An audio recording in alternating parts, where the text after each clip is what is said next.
আমি এই খানাইঘাট বুরহানুদ্দিন রোড সম্পর্কে জেলার দায়িত্বশীল যিনি আছেন, কর্মকর্তা যিনারা আছেন, এনাদের সাথে আমি বৈঠক করেছি।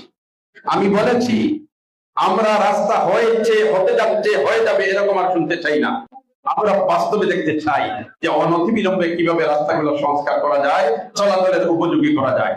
ইনারা আমাকে আশ্বাস দিয়েছেন এবং এতটুকু পর্যন্ত আমি এগিয়ে নিতে সক্ষম হয়েছি আপনাদের দোয়ার বদৌলতে।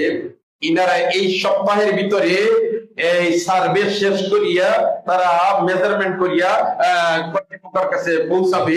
এরপরে আমি ইনশাল্লাহ এই যে ডিএলএডের মাধ্যমে কর্তৃপক্ষের সাথে যোগাযোগ করে আমি আশা রাখছি তারা যে পর্যন্ত আমাকে আশ্বাস দিয়েছেন যে এপ্রিল পর্যন্ত মোটামুটি এই রাস্তা কাজের পূর্বেকার যে সমস্ত কাজ আছে এগুলা ইনারা সমাধান করে দিবেন। পরবর্তীতে রাস্তার কাজ শুরু হয়ে যাবে ইনশাআল্লাহ। ইনারা বলেছেন 35 কিলোমিটার থেকে 5 কিলোমিটার বর্তমানে সংস্কার হইতেছে, আর 30 কিলোমিটার বাকি আছে।